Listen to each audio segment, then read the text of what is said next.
यहाँ के Golan Heights इतना इंपॉर्टेंट क्यों है? सीरिया के दक्षिणी पश्चिम में ये एक पहाड़ी इलाका है। अमूमन जो इजराइल है पूरी तरीके से फ्लैट एरिया है, लेकिन गोलन हाइट्स वहां पर पहाड़ी इलाका है। राजनीतिक और रणनीति के हिसाब से भी ये बेहद अहम माना जाता है। इसकी इंपॉर्टेंस इसी वजह से यहां पर बहुत ज्यादा बढ़ जाती है। गोलन हाइट्स पर पहले सीरिया का कब्जा कभी हुआ करता था, लेकिन अब वहां पर इजराइल ने अपना कब्जा कर लिया है। पहले सीरिया के कब्जे में गोलन हाइट्स था। 1967 के युद्ध में दरअसल इजरायली सेना ने सीरिया से इसे छीना था, इस पर कब्जा जो है वो जमाया था, क्योंकि उसके लिहाज से भी, रणनीतिक लिहाज से, ये बहुत इंपॉर्टेंट था।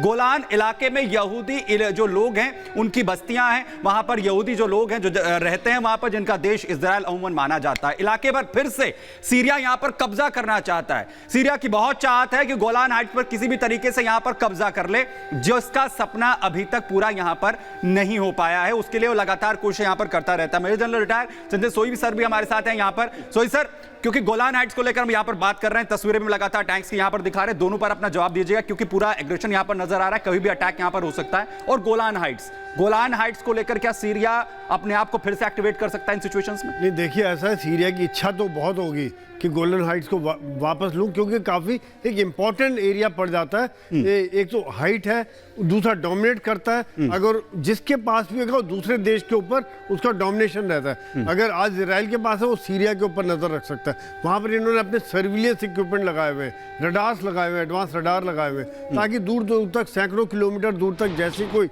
मिसाइल उड़े, एयरक्राफ्ट उड़े, इनको पता चल जाता है। यही बात सीरिया के साथ है। दूसरी बात, जो आप टैंक्स का जमावड़ा बता रही हैं, टैंक्स का जमावड़ा जो है ये इस समय में ये दिखा रहा है कि इजराइल की तैयारी हमले के लिए पूरी हो चुकी है, और इस समय में एयर बम्बार्डमेंट, मिसाइल बम्बार्डमेंट चल रहे हैं। वो धीरे धीरे हमास के डिफेंसेस की कमर तोड़ रहे हैं, वो धीरे धीरे उनके कमांडर्स को मार रहे हैं, धीरे धीरे उनके जो भी, जहाँ से भी उनके गन पोजीशंस हैं, रॉकेट की पोजीशंस हैं, जहाँ से फायर कर रहे हैं, उनको वहीं से डिस्ट्रॉय कर रहे हैं। अभी जो एक स्पेशल फोर्सेस, उनके कमांडोज पहले अंदर जा चुके हैं, और मोसाद जो उनके जासूस हैं वो एक्टिव हो रखे हैं वहाँ पर, ताकि एक पिन पॉइंट जगह देके, आप देखिए पिछले हर रोज ही आपका चैनल दिखा रहे थे तकरीबन 2 टॉप कमांडर्स जो उनके कोर ग्रुप के थे, कभी किसी नुकवा फोर्स का कमांडर मारा गया, कभी नेवी का कमांडर मारा गया, कभी फाइनेंस वाला कमांडर मारा गया।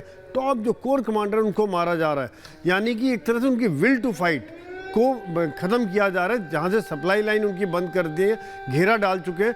तो ये जो कमांडर जब मरते हैं तो एक तरह से उनका एक कमांड कंट्रोल स्ट्रक्चर ख़त्म हो जाता है। कहते हैं कि नया आ जाएगा, लेकिन वो बात नहीं आती। जो आज की तारीख में कमांडर है वो हर एक के अलग अलग डिपार्टमेंट ने अलग अलग डिपार्टमेंट के कमांडर को मारा है। और ये बात ये भी दिखाती है कि ये लोग अभी कितना एक्टिव हो चुके हैं। ग्राउंड फोर्स अटैक तभी करेंगे जब ये काफ़ी हद तक संतुष्ट हो जाएंगे कि जैसे सिविल कैजुअलिटीज़ को जो ढाल बनाया उसको क्लियर कर ले।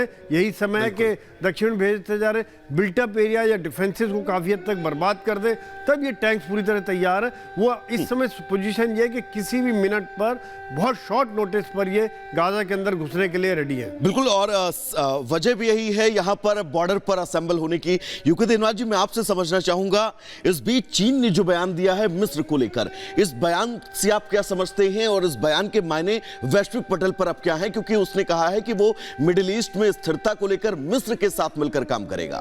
देखिए, चीन के राष्ट्रपति शी जिनपिंग ने यह तय कर लिया है कि 2049 तक, यानी कम्युनिस्ट पार्टी ऑफ चाइना के 100 साल के अंदर, वो दुनिया में चीन को नंबर 1 देश बना देंगे, जिसमें कि वो चाहते हैं कि शुरुआती पॉइंट में कि पश्चिम एशिया में, अरब देशों में, ऑयल प्रोड्यूसिंग देशों में, ओआईसी के देशों में उनका प्रभुत्व बढ़ जाए। तो अब चीन जो है इस तरह से हमास और इजराइल के युद्ध का फायदा उठाकर इजिप्ट को और बाकी सारे देशों को बता रहा है कि चीन उनके साथ है।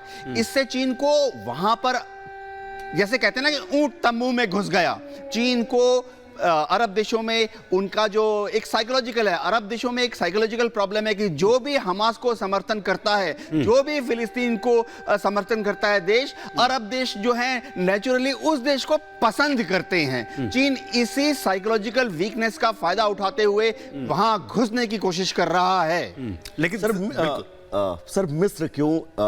फिलिस्तीन को लेकर या फिर हमास को लेकर अभी तक चीन ने कोई बयान नहीं दिया है। देखिए, चीन जो है वो जानता है कि अगर उसे दुनिया में मजबूत होना है तो अरब देशों पे, ऑयल प्रोड्यूसिंग देशों पे इन्फ्लुएंस बढ़ाना पड़ेगा। चीन के तेल का करीबन 60% जो है वो पश्चिम एशिया से ही जाता है और चीन को मालूम है कि अगर आज की तारीख में अरब देश में अमेरिका की 60 कम होती है, अमेरिका की 65 अगर किसी अरब देश में कम होती है तो वहां पर चीन को छलांग मार के घुस जाना चाहिए। तो चीन ऐसे सुनहरे मौके को गंवाएगा नहीं। सर, मैं आपसे समझना चाहता हूं प्रफुल्ल बख्शी सर, क्योंकि चीन का जो स्टैंड है, इससे पहले हमास को लेकर जिस तरीके के उसने स्टेटमेंट्स दिए कि जो कुछ वहां पर हो रहा है, इजराइल को अपने खुद की रक्षा करने का अधिकार है, लेकिन उससे बाहर जो है ये सिचुएशंस जा रही हैं। अब मिस्र को लेकर वो स्टेटमेंट्स यहां पर दे रहा है, जो देश एशिया के अंदर अस्थिरता के लिए बार बार कहीं ना कहीं उस पर उंगलियां उठती हैं, वो अब वहां पर स्थिरता की बात कर रहा है।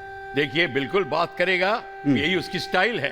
आपको मैं बता दूं, जैसे कि अभी देवनाथ बता रहे थे, चीन ने पूरे के पूरे मिडिल ईस्ट में और अफ्रीकन कंट्रीज में, खासकर मिडिल ईस्ट में हर एक कंट्री के साथ BRO और BRI प्रोजेक्ट स्टार्ट कर रहे हैं। रोड, रेलवे लाइन स्टार्ट करी है, बिलियंस ऑफ डॉलर उसने लगाए हैं। चीन बहुत इंटरेस्टेड है कि इस एरिया में स्थिरता बनी रहे और उसकी बोलबाला रहे। पर एशिया, उसके जहां डायरेक्ट बॉर्डर मिलते हैं, जिस कंट्री के साथ बॉर्डर मिलते हैं वहां पे फिर जो डिफरेंसेस डिफरेंट होते हैं। इंडिया, ताइवान और बाकी जितनी कंट्रीज के साथ चल रहा है, सबके आइलैंड्स ले रहा है, उनके फिशिंग राइट्स छीन रहा है, शिपिंग राइट्स छीन रहा है। ये सारी की सारी ये प्रॉब्लम, वो घर की प्रॉब्लम डिफरेंट है। यहाँ पे वो बाहर अपनी तिजारत की बिल्कुल बिल्कुल सर, हम आपके पास लौट रहे हैं, लेकिन इस बीच एक बड़ी खबर अपने दर्शकों को बता दें। और बड़ी खबर ये मिल रही है कि पट्टी पर लगातार बमबारी जारी है। IDF की तरफ से बमबारी को अंजाम दिया जा रहा है। ISA भी इसमें शामिल है। कई हवाई हमले किए गए हैं IDF की तरफ से, कई आतंकियों के मारे जाने का भी दावा IDF कर रही है। तो गाजा पट्टी पर लगातार आतंकी अड्डों पर बमबारी जारी है। IDF और इजराइल सिक्योरिटी अथॉरिटी ने हमले किए। तस्वीर हम आपको दिखा रहे हैं। देखिए, ये तस्वीर आप देख सकते हैं किस तरीके से वहां पर मौजूद जो आतंकी ठिकाने हैं वो ध्वस्त हो चुके हैं। गाजा में आतंकी अड्डों पर लगातार बमबारी की जा रही है। तो ये तस्वीर हम आपको दिखा रहे हैं जो हवाई हमले किए जा रहे हैं और ग्राउंड ऑपरेशन की पूरी तैयारी है। युद्ध से जुड़ी एक एक तस्वीर और एक एक अपडेट हम आपको दिखाते रहेंगे। एक छोटा सा ब्रेक, लेकिन फौरन लौट रहे हैं। इसी खबर पर आप बने रहिए